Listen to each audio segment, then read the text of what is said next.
دوستو، بگ سوچوں میں خوش آمدید۔ کیا آپ جانتے ہیں کہ خرگوشوں نے ایک نامور جرنل پر حملہ کر دیا تھا؟ کبھی شراب میں زہر ملا دیا گیا تھا۔ اور کیا آپ بتا سکتے ہیں کہ ٹائٹینک کے مالک نے کیا کبھی ایسا کہا تھا کہ اس جہاز کو خدا بھی نہیں ڈبو سکتا؟ یہ اور اس جیسے کچھ اور دلچسپ تاریخی رینڈم فیکٹس آپ کے لیے حاضر ہیں۔ تو پہلا ہے مشہور زمانہ فرانسیسی شہنشاہ پر حملے کے بارے میں۔ ایک دفعہ عظیم فرانسیسی شہنشاہ اور فاتح نپولین بوناپارٹ پر خرگوشوں نے حملہ کر دیا۔ ہوا کچھ یوں کہ نپولین بوناپارٹ نے حکم دیا کہ اس کے اور اس کے کچھ ساتھیوں کے لیے خرگوشوں کے شکار کا انتظام کیا جائے۔ اس کے چیف آف سٹاف نے فوری حکم کی تعمیل کی اور 3000 خرگوش شکار کے لیے تیار کر دیے۔ پلان کے مطابق خرگوشوں کو ان کے پنجروں سے رہا کیا گیا تاکہ شہنشاہ اور اس کے ساتھی شکار کر سکیں، مگر کچھ یوں ہوا کہ اس شکار سے پہلے ہی خرگوشوں نے نپولین اور اس کے ساتھیوں پر حملہ کر دیا، جس کے بعد نپولین اور اس کے ساتھی سر پر پاؤں رکھ کر ایک طرف بھاگ نکلے۔ اگر ہم اسے نپولین کی سب سے بڑی شکست کہیں تو غلط تو نہیں ہوگا کیا؟ دوسرا رینڈم فیکٹ ہے کہ امریکہ میں خواتین کا سگریٹ پینا جرم تھا۔ 1908 میں نیو یارک سٹی میں ایک خاتون کیٹی ملکاہے کو کھلے عام سگریٹ نوشی کرنے کے الزام میں گرفتار کر لیا گیا تھا، کیونکہ نیو یارک میں ایک نیا قانون سلیوان آرڈیننس امپلیمنٹ کیا گیا تھا، جس کے تحت صرف خواتین پر یہ پابندی عائد کی گئی تھی کہ وہ پبلک پلیسز پر اسموکنگ نہیں کر سکتی۔ کیٹی ملکاہے کو گرفتار کر کے ضلعی عدالت میں پیش کیا گیا۔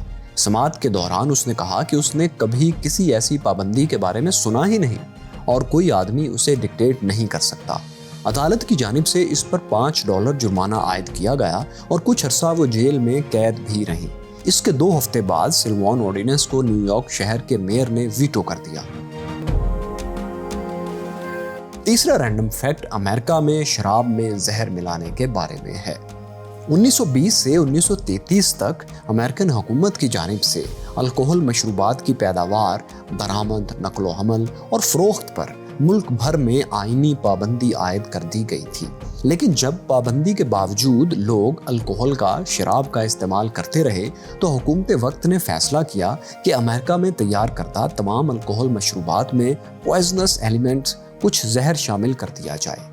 ایک اندازے کے مطابق کہا جاتا ہے کہ 1933 میں اس آئینی پابندی کے خاتمے تک پوائزننگ الکحل پینے سے لگ بھگ 10,000 افراد ہلاک ہو گئے۔ چوتھا بہت دلچسپ فیکٹ یہ ہے کہ کبھی کھانے والے کانٹے کو توہین مذہب سمجھا جاتا تھا۔ کانٹے یا فورک کے بغیر آج کے دور میں بہت سے لوگ کھانے کا تصور بھی نہیں کر سکتے، لیکن کیا آپ کو معلوم ہے کہ ایک دور ایسا بھی تھا جب کانٹے کو، فورک کو خدا کی توہین کرنے والی ایک چیز سمجھا جاتا تھا؟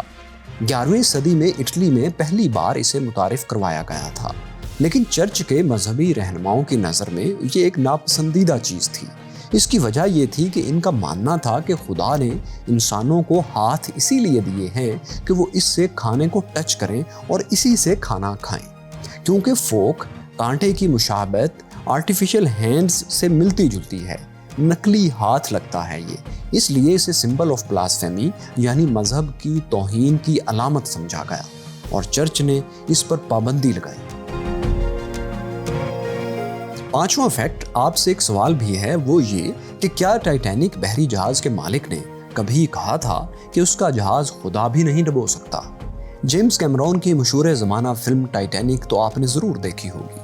ٹائٹینک کے متعلق یہ مشہور تھا کہ یہ انسنکیبل شپ ہے، یہ جہاز کبھی نہیں ڈوب سکتا، اسے خدا بھی نہیں ڈبو سکتا، ایسا کہا جاتا ہے۔ لیکن یہ مشہور بات غلط ہے۔ ٹائٹینک کے مالک نے کبھی یہ نہیں کہا کہ اس کا جہاز کبھی نہیں ڈوب سکتا یا انسنکیبل ہے۔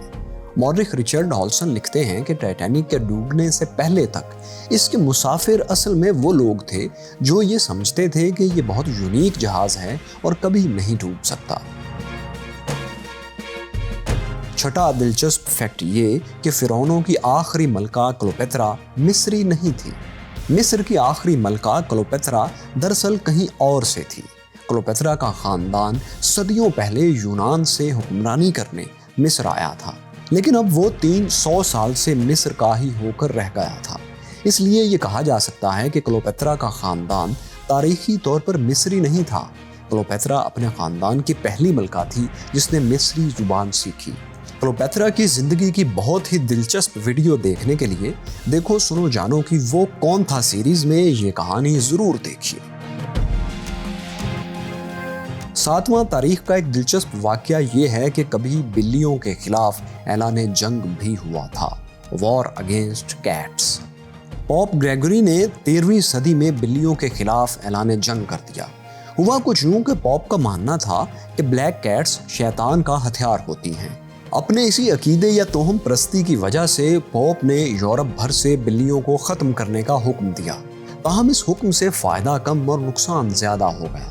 بلیوں کو مارنے سے طاعون کی وبا پھیلانے والے چوہوں کی تعداد بہت بڑھ گئی، اور آپ تو جانتے ہیں کہ ماضی کا انسان طاعون سے بہت خوفزدہ تھا، تو چوہوں کے اتنے زیادہ بڑھ جانے سے یہ خطرہ ایک بار پھر ان کے سر پر منڈلانے لگا اور ڈھونڈ ڈھونڈ کر بلیوں کو دوبارہ لا کر بسایا گیا۔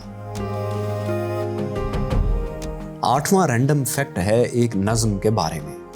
بچوں کی مشہور انگلش نظم میری ہیڈ اے لٹل لیمپ تو آپ سب نے سنی ہوگی، لیکن آپ میں سے بہت کم لوگ شاید یہ جانتے ہوں کہ یہ نظم دراصل ایک سچی کہانی پر مبنی ہے۔ اس کا نام میری ساویر تھا۔ وہ 11 سال کی لڑکی تھی جو بوسٹن میں رہتی تھی۔ اس کے پاس اپنا ایک لٹل لیمپ ہوا کرتا تھا جسے وہ کبھی اسکول بھی لے جاتی تھی۔ 1860 کی دہائی کے آخر میں اس نے اپنی بھیڑ کی اون بیچ کر ایک پرانے چرچ کی مدد بھی کی تھی۔ اسی ننھی سی بچی کو دیکھتے ہوئے ہی شاعر نے یہ خوبصورت نظم تخلیق کی تھی۔ 9واں فیکٹ ہے آپ کی اور ہماری شیلف پر رکھے ہوئے کیچپ کے بارے میں۔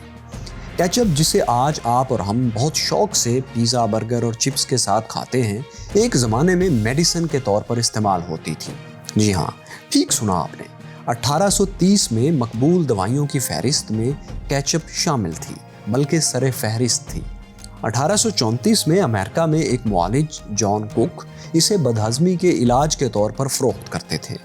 19ویں صدی کے آخر تک ٹمیٹو کیچپ اتنی مقبول نہیں ہوئی تھی، لیکن اس کے بعد جب کمرشل استعمال شروع ہوا اور اس کے ذائقے میں تھوڑی تبدیلی لائی گئی تو یہ دنیا بھر میں پھیل گئی۔ 10واں دلچسپ ہسٹوریکل فیکٹ ایک پرندے کی عبادت کے بارے میں ہے۔ ٹرکی ایک مرغیوں کی طرح دکھائی دینے والا بڑا سا پرندہ ہے۔ یہ امریکہ سے تعلق رکھتا ہے اور امریکنز کی موسٹ فیورٹ ڈش بھی ہے۔ امریکہ میں آج بھی ٹرکی روسٹ کو تہواروں میں خاص طور پر پیش کیا جاتا ہے، لیکن بہت کم لوگ جانتے ہیں کہ صدیوں پہلے اس پرندے کی عبادت کی جاتی تھی۔ میان ثقافت سے تعلق رکھنے والے لوگ اس بڑے سے پرندے کو دیوتاؤں کی طرف سے ایک خاص تحفہ سمجھتے تھے۔ میان کی مذہبی رسومات میں بھی ٹرکی کا ایک خاص کردار ہوتا تھا۔ ٹرکی کو طاقت اور وقار کی علامت سمجھا جاتا تھا اور اس کی پوجا کی جاتی تھی۔ میان کے آثار قدیمہ کی دریافت کے دوران اس سے متعلق جگہ جگہ شواہد ملے ہیں جن سے یہ پتہ چلتا ہے کہ یہاں ٹرکی کی عبادت کی جاتی تھی۔ 11واں اور آخری زبردست فیکٹ ہے فرانس کی ملکہ کے بارے میں۔ میری اینٹونیٹ انقلاب فرانس سے پہلے آخری ملکہ تھی۔ فرانسیسی انقلاب کے بعد میری اینٹونیٹ کے 8 سالہ بیٹے لوئس کو قید کر دیا گیا۔ اس کے بعد اسے کبھی کسی نے نہیں دیکھا۔ 1793 میں اس کے والدین یعنی بادشاہ اور ملکہ کو سزائے موت دے دی گئی، ان کی گردنیں اتار دی گئی اور اس بچے کو ایک قلعے میں قید کر کے سزائیں دی جانے لگی۔ اس کے 2 سال بعد اسی قید خانے میں ٹی بی کی وجہ سے 10 سال کی عمر میں یہ بچہ انتقال کر گیا۔ اس کی لاش کو خفیہ طور پر ایک اجتماعی قبر میں دفن کر دیا گیا، لیکن برسوں بعد اچانک درجنوں دعوے دار سامنے آ گئے اور کہنے لگے کہ وہ ملکہ میری اینٹونیٹ کے بیٹے ہیں۔ وہ ایسا اس لیے کہہ رہے تھے کہ اب پرانے شاہی خاندان کی حکومت کی بحالی کے امکانات پیدا ہونے لگے تھے اور ایسا لگنے لگا تھا کہ وہ خاندان ایک بار پھر حکومت میں آ سکتا ہے۔